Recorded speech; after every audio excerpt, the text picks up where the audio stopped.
Hello guys, this is Shadab Khan and you're watching Shadab's English. In this video, we are going to learn present indefinite tense. Before going to learn, we have to get this thing that there are three categories of tenses: present, past and future, and each tense having its own subcategories like indefinite, continuous, perfect and perfect continuous. So in this video we are going to learn present tense subcategory number 1, present indefinite tense. So let's get started.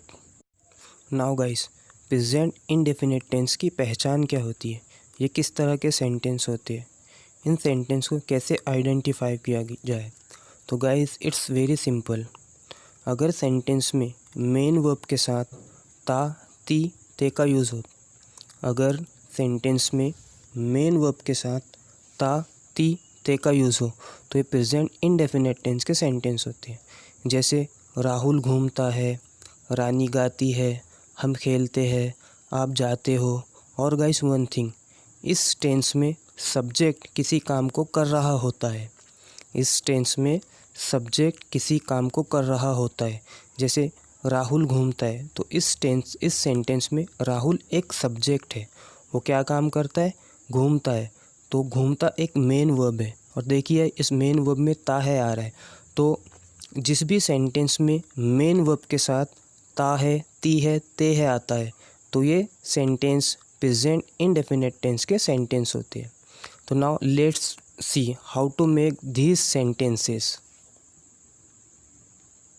Now guys affirmative sentence. अब guys affirmative sentence होते क्या है।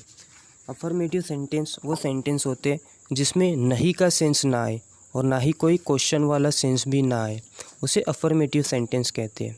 अब guys इसका rule देखिए, subject plus V1 plus S comma E S comma I E S plus with third person singular subject plus object. अब guys third person singular subjects क्या होते हैं, लाइक ही, शी, इट और any single name like Rahul, Sahil, ये सब third person singular subjects होते हैं। और अगर किसी भी सेंटेंस में थर्ड पर्सन सिंगुलर सब्जेक्ट हो तो हमें मेन वर्ब में एस या ई एस या आई ई एस का एडिशन करना होता है। बट अब हमारे माइंड में एक क्वेश्चन आ रहा होगा कि कहाँ और कब एस को ऐड किया जाए, किस वर्ब में ई एस को ऐड किया जाए, किस मेन वर्ब में आई ई एस को ऐड किया जाए। तो guys let's see where we have to put E S, I E S और S. When to put E S with main verb, main verb ending with ओ।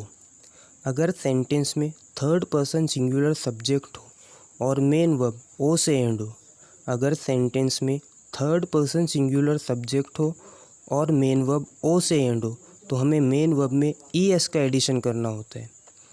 हमें main verb में E S का addition करना होता है। जैसे गो, अब गो एक मेन वर्ब है और गो ओ से एंड हो रहा है तो हमने गो में ई एस का एडिशन किए तो गो हो गया गोज़। और डू भी एक मेन वर्ब है और ओ से एंड हो रहा है तो हमने डू में क्या किए, ई एस का एडिशन किए तो डू डज हो गया।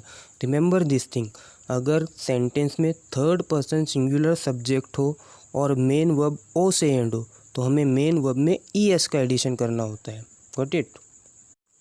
Main verb ending with S S और एस एच। अब गाइस कुछ मेन वर्ब्स ऐसी होती है जो एस एस और एस एच से एंड होती है। अगर सेंटेंस में थर्ड पर्सन सिंगुलर सब्जेक्ट हो और मेन वर्ब एस एस या एस एच से एंड हो तो हमें मेन वर्ब में ई एस का एडिशन करना होता है। अगर सेंटेंस में थर्ड पर्सन सिंगुलर सब्जेक्ट हो और मेन वर्ब एस एस या एस एच से एंड हो तो हमें मेन वर्ब में ई एस का एडिशन करना होता है। जैसे पुश, अब गाइस देखिए पुश एस एच से एंड हो रहा है तो हमने पुश में क्या किए, ई एस का एडिशन किए तो पुश क्या हो गया, पुशेस हो गया। अब रश भी एक मेन वर्ब है जो एस एच से एंड हो रहा है तो हमने रश में ई एस का एडिशन किए तो रशेस हो गया। अब नाउ गाइस किस, अब देखिए किस डबल एस से एंड हो रहा है तो हमने किसको क्या किए, किसेस कर दिया, हमने वहाँ पे ई एस का एडिशन किए क्योंकि रूल हमको क्या कहता है, अगर मेन वर्ब डबल एस से एंड हो या एस एच से एंड हो और सेंटेंस में थर्ड पर्सन सिंगुलर सब्जेक्ट हो तो हमें ई एस का एडिशन करना होता है। Got it. पास, पासेस हो गया, बुश, बुशेस हो गया। Main verb ending with consonant plus Y. अब गाइस कॉन्सोनेंट प्लस वाई क्या होता है?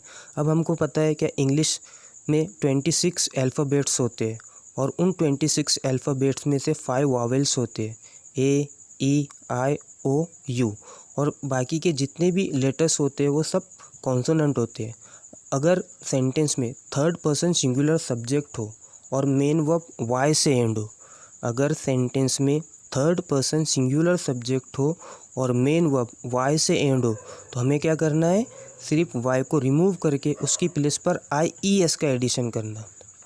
अगर सेंटेंस में थर्ड पर्सन सिंगुलर सब्जेक्ट हो और मेन वर्ब वाई से एंड हो और वाई से पहले कॉन्सोनेंट हो, तो हमें वाई को रिमूव करके उसकी प्लेस पर आई ई एस का एडिशन करना होता है। जैसे क्राई। अब गाइस क्राई एक मेन वर्ब है। अब क्राई वाई से एंड हो रहा है। किससे एंड हो रहा है? वाई से। बट वाई से पहले हमको देखना है वावेल है या कॉन्सोनेंट है। तो अब वाई से पहले आर कॉन्सोनेंट है, तो रूल क्या कहता है? अगर मेन वर्ब वाई से एंड हो और वाई से पहले कोई कॉन्सोनेंट हो, तो हमें वाई को रिमूव कर देना चाहिए और उसकी प्लेस पर आई ई एस का एडिशन करना है। तो देखिए गाइस, क्राई क्राइज हो गया, फ्लाई फ्लाइज हो गया, ड्राई ड्राइज हो गया, ओके, एंड ट्राई ट्राइज हो गया। Main verbs ending with vowels plus Y. अब गाइस इसकी पहले की स्लाइड में हमने देखे, अगर मेन वर्ब्स वाई से एंड हो और वाई से पहले कोई कॉन्सोनेंट हो, तो हम क्या करते हैं? वाई को रिमूव करके उसकी प्लेस पर आई ई एस का एडिशन करते हैं। बट यहाँ पे गाइस थोड़ा चेंजेस है। अगर मेन वर्ब वाई से एंड हो और वाई से पहले कोई वॉवेल्स हो, अगर मेन वर्ब वाई से एंड हो और वाई से पहले कोई वावेल हो, तो हमको क्या करना है गाइस? मेन वर्ब में सिर्फ एस का एडिशन करना है।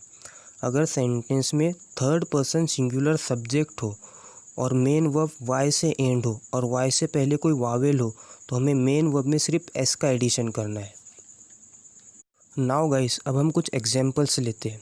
सी फर्स्ट एग्जाम्पल, मैं स्कूल जाता हूँ, आई गो टू स्कूल। अब हमने पहले अंडरस्टूड किए, अगर मेन वर्ब में ता ती ते है आता है तो प्रेजेंट इंडेफिनिट टेंस का सेंटेंस होता है।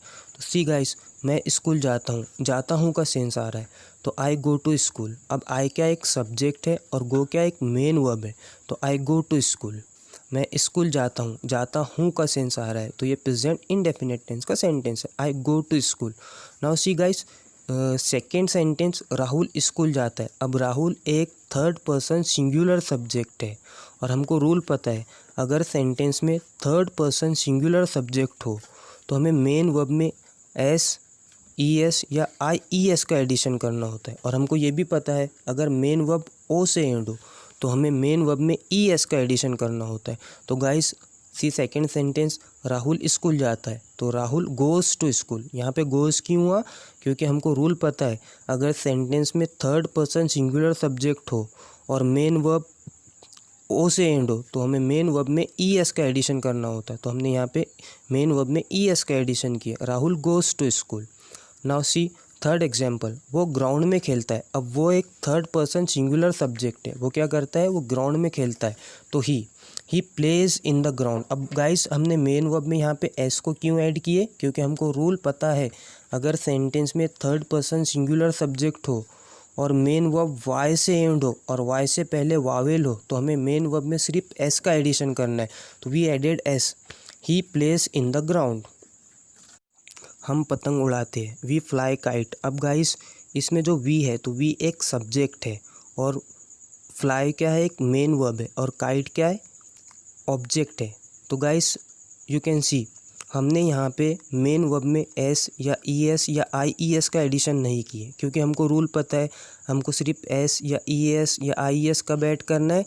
जब सेंटेंस में थर्ड पर्सन सिंगुलर सब्जेक्ट हो, तभी हमको एस या ई एस या आई ई एस का एडिशन करना है मेन वर्ब में। Okay, now see another example, वो पतंग उड़ाता है। अब गाइस वो एक थर्ड पर्सन सिंगुलर सब्जेक्ट है और इस सेंटेंस में फ्लाई एक मेन वर्ब है।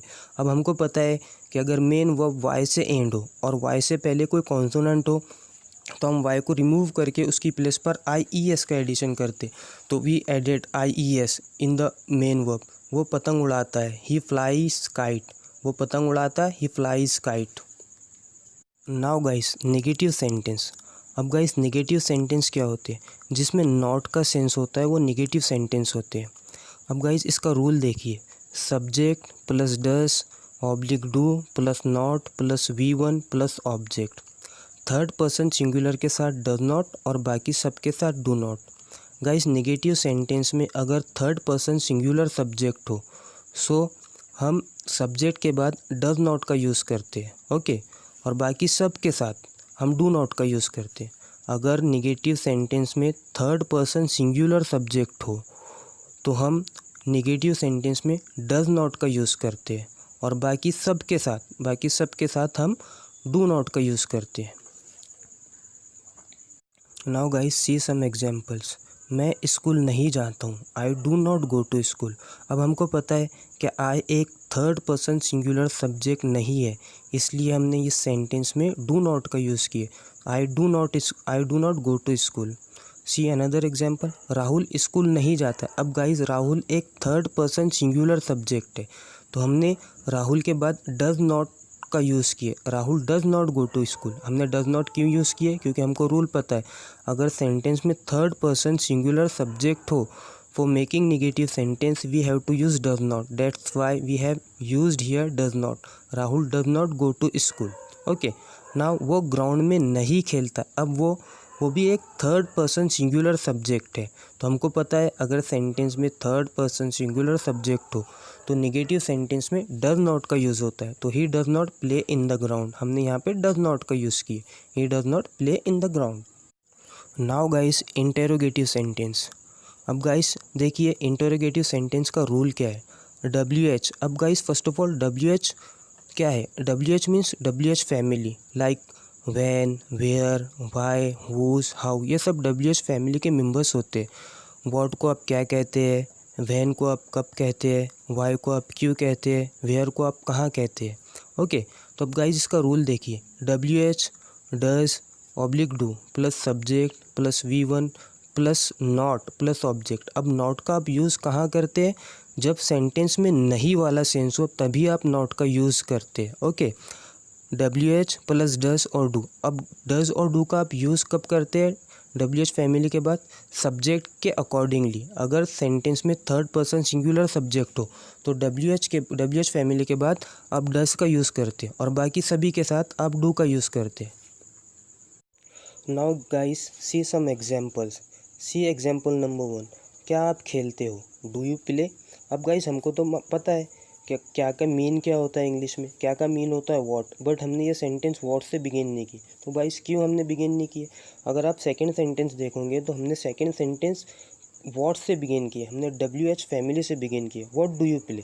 तो गाइस डिफरेंस समझिए, दोनों में डिफरेंस क्या है। अगर कोई ऐसा इंटेरोगेटिव सेंटेंस जिसका आंसर हम यस और नो में दे सकते हैं, अगर कोई ऐसा इंटेरोगेटिव सेंटेंस जिसका आंसर हम यस और नो में दे सकते हैं, तो हमारा इंटेरोगेटिव सेंटेंस शुरू होगा डू से या डज से। डज से कब बिगिन होगा? जब सेंटेंस में थर्ड पर्सन सिंगुलर सब्जेक्ट हो, तो तभी हमारा इंटरोगेटिव सेंटेंस डज से बिगिन होगा। बट यहाँ पे हमको पता है कि you third person singular subject नहीं है, इसलिए हमने डू यू प्ले। अब आप आंसर, अगर आप खेलते हो तो आप कहोगे यस और नहीं खेलते हो तो आप कहोगे no. But see second example, what do you play. अब यहाँ पे आपसे पूछा जा रहा है कि आप क्या खेलते हो, आप कौन सा गेम खेलते हो, तो आपको कंप्लीट आंसर देना होगा। आप अगर आप फुटबॉल खेलते हो तो आपको आंसर देना होगा आई प्ले फुटबॉल। अगर आप क्रिकेट खेलते हो तो आप आंसर दोगे आई प्ले क्रिकेट। अगर आप चेस खेलते हो तो आप आंसर दोगे आई प्ले चेस। यहाँ पे आपको कंप्लीट आंसर देना होगा। और एक डिफरेंस ये भी है गाइस, अगर हिंदी के सेंटेंस में, हिंदी के इंटरोगेटिव सेंटेंस में हिंदी का क्या शुरू में आ जाए तो हमारा इंटरोगेटिव सेंटेंस बिगिन होगा डू या डज से। ओके, बट अगर हिंदी के सेंटेंस में, हिंदी के इंटरोगेटिव सेंटेंस में क्या सेंटेंस के बीच में आए तो हमारा इंटरोगेटिव सेंटेंस शुरू होगा व्हाट से। ओके, तो हमने सेकंड सेंटेंस देखिए, आप क्या खेलते हो, तो व्हाट डू यू प्ले। अब सी गाइस थर्ड एग्जांपल, क्या राहुल स्कूल जाता है। अब क्या देखिए, हिंदी का जो क्या है वो शुरू में आया और हमारा इंटरोगेटिव सेंटेंस शुरू हुआ डज से। तो डज से क्यों शुरू हुआ? क्योंकि राहुल एक थर्ड पर्सन सिंगुलर सब्जेक्ट है और रूल हमको क्या कहता है, अगर सेंटेंस में थर्ड पर्सन सिंगुलर सब्जेक्ट हो तो हमारा इंटरोगेटिव सेंटेंस शुरू होगा डज से। तो does Rahul go to school, क्या राहुल स्कूल जाता है। गाइस, अगर आपको ये वीडियो अच्छा लगा तो kindly like, share and subscribe my channel Shadab सिंग्लिश।